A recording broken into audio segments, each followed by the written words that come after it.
a year since you've had a relationship with those kids, you're going to have to build that back up. Combative family law files that are out there, Yeah. just as well as anybody, that family law can get extremely combative. Is there a difference in how the justices in King's Bench treat allegations, unproven allegations? Allegations can be weaponized. Matt, Tahir, how are you? welcome to the TC Legal Podcast. No, thanks a lot. Appreciate it.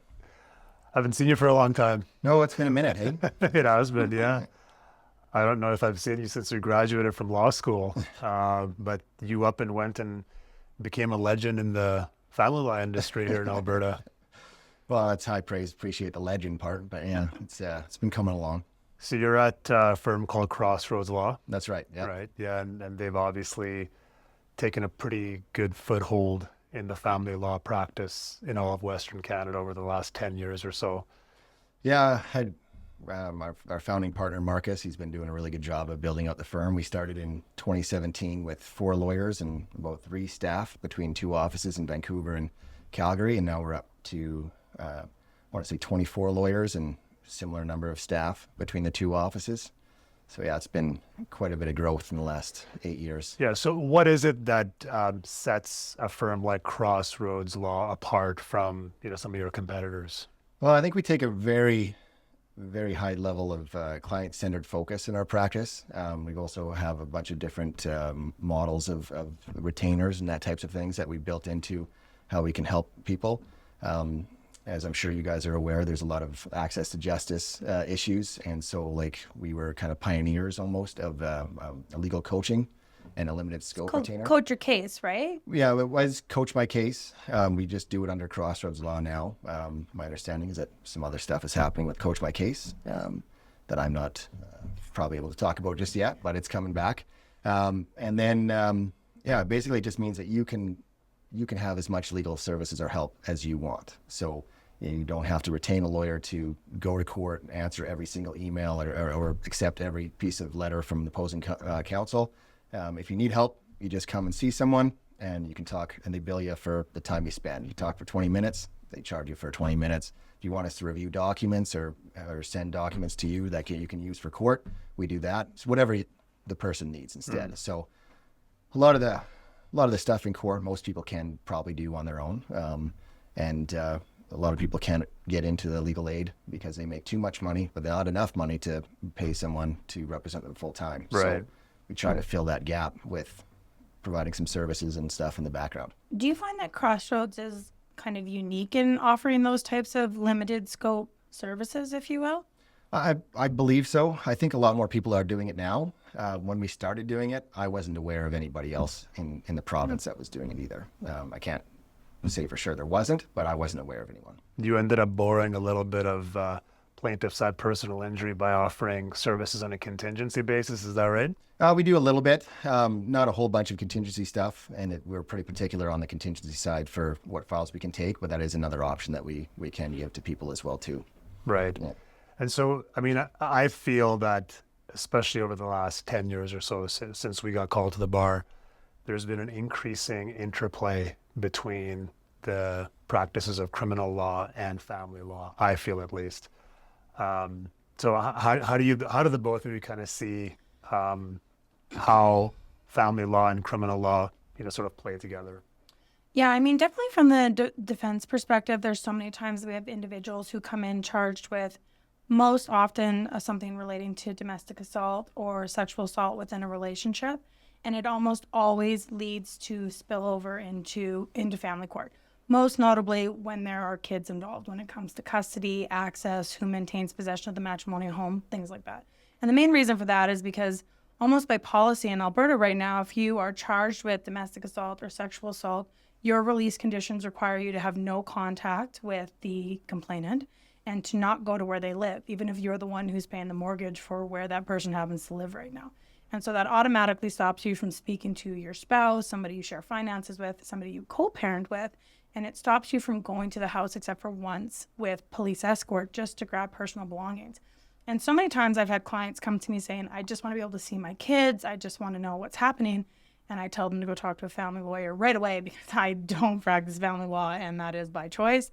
And a lot of times they come back to me, Matt, and they say, my family lawyer says I can't do anything until the criminal matter is done, which sounds kind of crazy to me because my limited understanding is, when the test is best interest of the children, if you're isolated from that child for a long time, regaining that access is going to be difficult.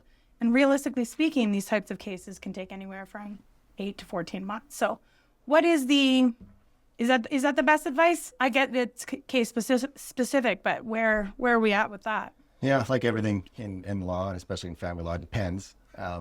But generally, I would say no. There's a lot of recourses that you can get for parenting time. There's even supervised visits if the allegations are quite egregious. But it's better to take some steps and try to get some parenting time established during that time until the criminal charges are dealt with.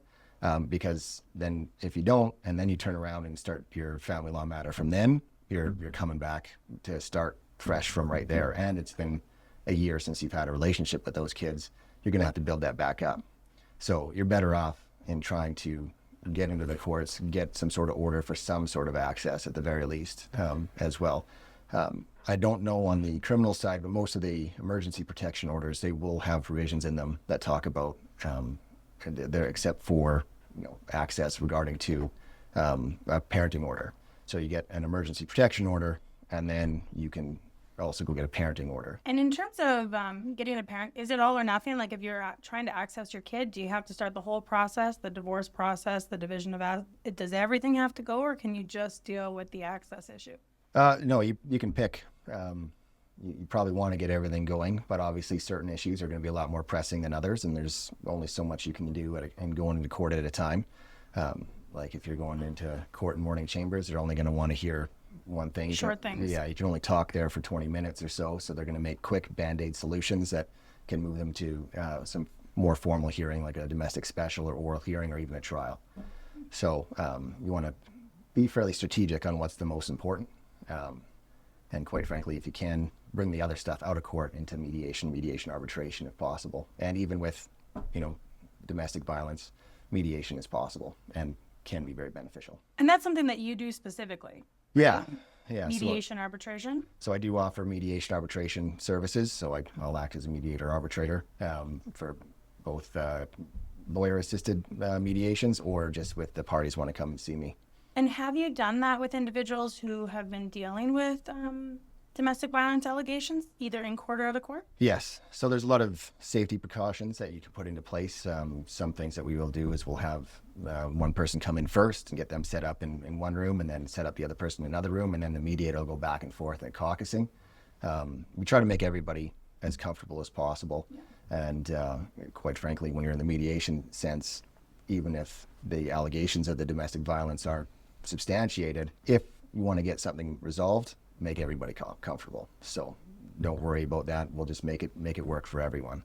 And then you let the person who's scared go first, let them get to the car, and then you let the other person leave the office. There's a lot of things that...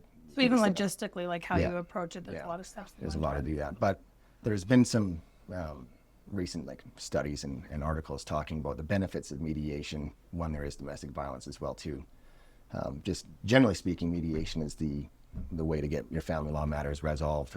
It gives you a chance of coming up with a solution instead of putting it to some third party, a justice or something, to walk in and be like, all right, this is what you're going to do for the rest of your life. Fingers crossed to get something that works. Yeah, you can go sit down and try and hash it out. And then even if you have to switch into arbitration, at least you have the choice of who that arbitrator is going to be, rather than one justice that just gets assigned the week before or something. So. Yeah, let's talk about some of the more combative family law files that are out there. Yeah, and I know just as well as anybody that family law can get extremely combative. Yeah. I practiced family law for a few years. And like Kate, I don't practice it any longer. No, yours. For a reason. Yeah. One of the words that the both of you have made reference to is allegation. Yeah. Right. Mm-hmm. And so what I want to ask you about is, do you feel that there is a bit of a weaponization of allegations? Are parties to family law disputes using criminal allegations as a strategic tool in family law battles? Yeah, I would say there probably is. I got to be careful because there is an important role that these emergency protection orders have in all this stuff, because it is a real thing out there. But it does open the door, I believe, for some allegations to be brought in. If someone can get to the EPO before the other one, which is the emergency protection order, before the other one, that can sometimes put the other party on a back foot on the parenting side until that gets dealt with. And we're going to chat about EPOs like a little bit more, I think, in an upcoming episode. But one of the things that the courts have in place to try to limit the potential use of them in that manner is a really quick turnaround time. Is that right? Like if somebody gets an emergency protection order, which is an ex parte application, so the other party doesn't know anything about it when the first person's going to ask for it, it has to be back in court within 7 or 14 days. It's a quick turnaround, right? Yeah, and no. Okay. The first appearance after the EPO is granted. So just quickly, if someone goes and gets an EPO, they usually talk to a justice of the peace or a provincial court judge or justice, as they're called now, and they get the emergency protection order. That is just a short little thing that gets sent, and then within, I believe, 9 days, it's supposed to have a date to have it reviewed. At that first review, you can then agree to turn it into a mutual no contact order, set it down for an oral hearing, or the person who got it in the first place can agree to have it vacated. So either you agree or it takes a long time. Yeah. I You're see. looking at, my last one is about 2 or 3 months before you got to the oral hearing to have it determined. Yeah. So particularly in criminal matters, like the more contentious ones for sure. And to be fair, obviously a lot of my experience, both as a Crown as defense, normally by the time there's a little bit of a cooling down period, even a week, 2 weeks, when people involved in a domestic violence situation or domestic violence allegations, they have an opportunity to kind of just be removed from it, have some defined time apart, if you will. By the time they come back, I would say 90% of the time, they are willing to have some sort of an agreement or condition amendment so that you can still have access to kids, so that you can talk about financing, so you can address whether or not you want to reconcile all of those things. And then it's just in the shorter areas or the smaller percentage of time, I guess, that people are like, absolutely not. I don't want them near their kids. I don't want them near the house. I never want to be back together with them, but I also don't want them to be able to talk to me so we can discuss never being back together. And so a lot of times we end up with like blanket conditions, and the most common ones are just no contact, direct or indirect, with the adults, and no contact, direct or indirect, with the children. And normally the exception would be a court order from a court of competent jurisdiction, which almost always means a superior court, because divorce and such is handled in King's Bench, right? That's right. Yeah. Okay. So would a mutual no contact order or a parenting order, do they have a similar force and effect, if you will, with respect to access to the children? Yeah, that would. So most of the mutual no contact orders are basically the same wording as a King's Bench protection order, except it says it's mutual, and so there's less stigma going either way to both parties. So it functions the same as everything else. It keeps the parents from talking to each other, but then you've got the similar provisions where they can talk to each other when they go to court. They can talk to each other or be in the same place if they're going to mediation. Or they can communicate just about the kids through, usually you designate like emails or where they can communicate, and then they can be in the same place to exchange the kids for parenting time. So somebody who's given those conditions, probably the best thing they can do would be to reach out to a family lawyer like yourself, someone from Crossroads, just to get some advice on how to get that binding order so they can go about getting access while handling the criminal things at the same time. Yes, absolutely. Yeah. Just getting in, trying to move as quick as possible to get some sort of access is usually what I would recommend. In terms of the cases that Tahir was mentioning where like these types of allegations can be, for a lack of a better phrase, weaponized, in criminal court, there's the presumption of innocence. Things can't be used against you. They tend to follow, in my experience of family court, the rules of evidence much more strictly in criminal court. And so just knowing that, is there a difference in how the justices in King's Bench treat allegations, unproven allegations? Are they kind of taken at face value just to be safe, or what's the approach there? And do you see any problems with it? Yeah, I guess the problem is that, allegations can be weaponized, but the approach they take when it comes to the parenting side of things is more of, we have to be safe, right? It's more of like, okay, this is an allegation, we don't know, but to be safe, we're going to act like this is happening, and we're going to set something in place to make sure it doesn't. Because I don't know a justice that will just be like ignoring some allegations and then not do anything, and then hear in the news, some terrible like abuse or the kids were murdered or something, right? Like that's what they're scared of. And everything is a very child-focused analysis. It all comes down to what's in the best interest of the kids, and it's from their perspective, right? And so if there's any harm that might be out there for them, they're going to try and protect that. So again, it's interim, and it needs to be taken to a more formal hearing, a trial, a oral hearing, something to have the actual evidence tested. But that takes a long time. So in the interim, there is going to be probably someone having limited parenting time or some sort of conditions on the parenting time based on the allegations. Yeah, so the fact that courts tend to treat this allegations in a manner that, at least on an interim basis, they're going to give the allegations some credence, put into place perhaps some court orders that might limit a particular parent's access to their children, balancing the possibility that if the allegations are true, it could result in significant harm to the children. But it opens up, you acknowledge though that does open up the possibility for false allegations to be made against a parent. Yes. Yeah. It opens up that possibility. I couldn't say what percentage would be false and wouldn't be compared to the society at large, but that is a concern. And I've dealt with the false allegations on some files before. Yeah. I want to talk about Coach Your Case a little bit. Okay. Because, I think it's a brilliant and very innovative type of sort of change to the legal system, because I felt that, especially when I was doing family law, perhaps the justice system wasn't necessarily equipped with helping parents who are not, or who don't fall into the bracket of qualifying for legal aid, but also don't earn as much money where they can hire a lawyer on a private retainer. Yeah. So how has your experience been assisting individuals under this Coach My Case initiative? It's been really good. In fact, I believe that there is a written decision on a costs award on one of my previous coaching clients, that he was able to get his legal fees back in costs, and the court spoke about the benefit of having that type of lawyer in the background, and the extra work and the quality of the work that he put before using that type of work.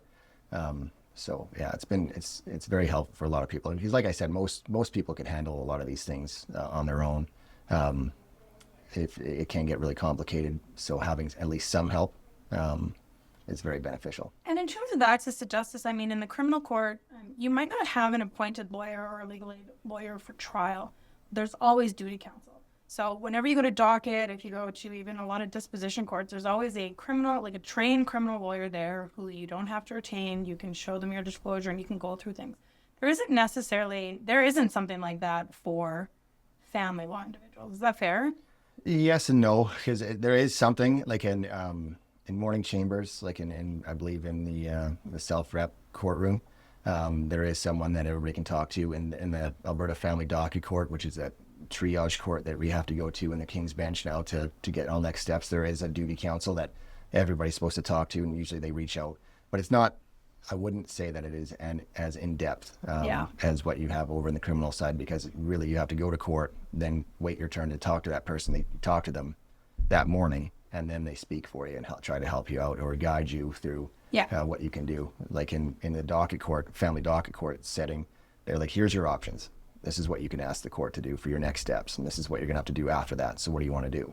And then in the morning chambers, one person will come like, this is what they told me they want. This is the facts that I was told, and that's really all. There you go. And the justice is like, all right. And then they ask the parties about other questions and that kind of stuff when they're up there.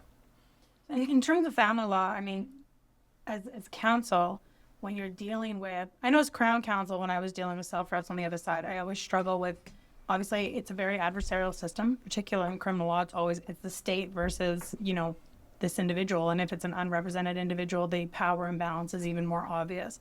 And so it's very difficult in criminal law, because it's very important for you and for the judge to make sure that you are still the Crown and you're not helping them or giving them legal advice or things like that.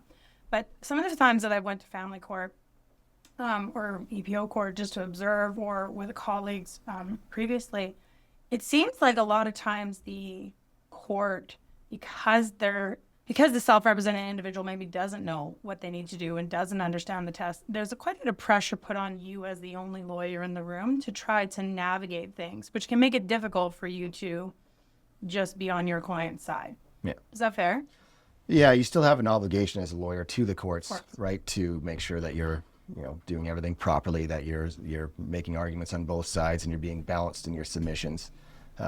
Far too often, family lawyers in particular, I think, they just take what their client says as gospel and hammer down on what they're saying, right? And then they try to tell the justice, this is what my client says and this is the fact.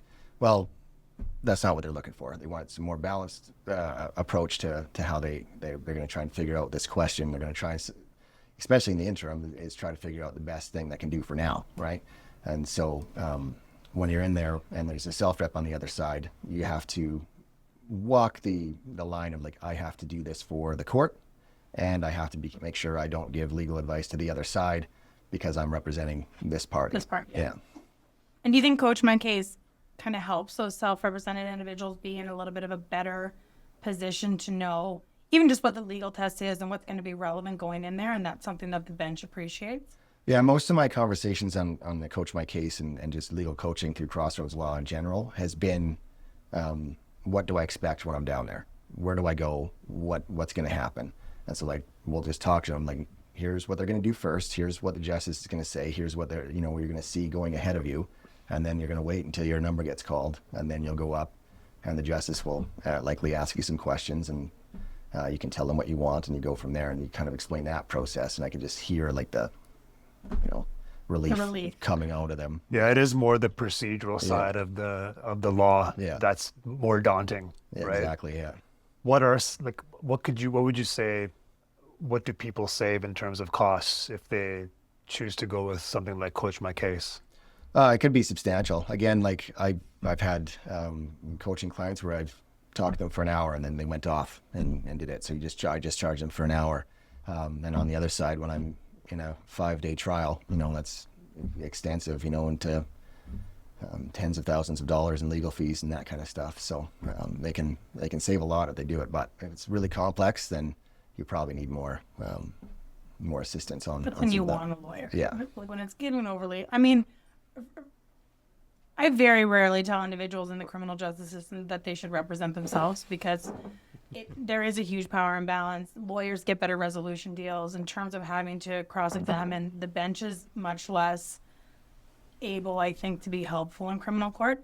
But I mean, you're being very open, and I think I really appreciate that. You're like, yeah, there's a lot of these things that you could probably do on your own in family law for sure, and that's kind of why you're willing to help coach them through. But at the end of the day, if something's very complex and the stakes are quite high involving like permanent custody, I don't know if there's such thing as a permanent parenting order, but like a not interim parenting order, then is that something that they're going to want counsel for? Most likely, yeah. Especially if the other side is high conflict, you're going to want some assistance on doing everything and going to court and helping, guiding you, and quite frankly, letting you know what to expect from the other side and not to freak out about every little thing when you get over there, because high conflict parenting matters. It's just a constant stream of stuff coming in from the other side. It's like they have no energy or no lack of energy, to keep going down on this fight. And so having that support to be like, no, we got to keep doing this, keep going. I got your back. Let's go. Goes a long way. Yeah. But yeah, I probably should be selling about how complex everything is and come see us instead. But my whole firm has just been built on trying to help people and navigate the system. Yeah. And helping as many people as possible. So that's just the way we are over at Crossroads Law. Just swinging it back a little bit to the criminal side of things. So, Matt, if there's a client who comes to you, they have criminal charges, they have these restrictive conditions on them, just as a hypothetical, somebody's charged with domestic assault, no prior record, has routinely had a really serious involvement in their kid's life, obviously, like coaching hockey, attending school, picking them up, things like that. What's your advice to them when they come in and talk to you about kind of what steps they should be taking to make sure that they don't lose that relationship with their kid or lose any footing, if you will, should the matter proceed to family court? Do everything that's asked of you. You know, it's allegations and you don't have to believe them. But if you start working on those things now, even if you don't think, well, take alcohol, for example. I see that quite a bit, you know, like, oh, he's an alcoholic. Then they try to use that as the allegation of why there shouldn't be parenting time. Well, go into AA, take some courses. If it's anger, jump into anger management. At the very least, you'll get, you know, the certificate saying this is done. You didn't have a So problem. even if you aren't an alcoholic, you should do that? I would recommend it because it's always going to be a hurdle that the other side is going to probably throw at you. And Okay. you can just breach that and jump it and keep moving forward. Because if you just deny all the way through, by the time you get to a trial to have it determined, now you've got other issues and you're going to have to do some other steps anyway. So jump that step, try and move it along. Jump the next step, try to move your parenting along. So when you get to trial, you can be like, look at all this stuff I did. Look how great I am, right? All these things she said about me, I've taken care of.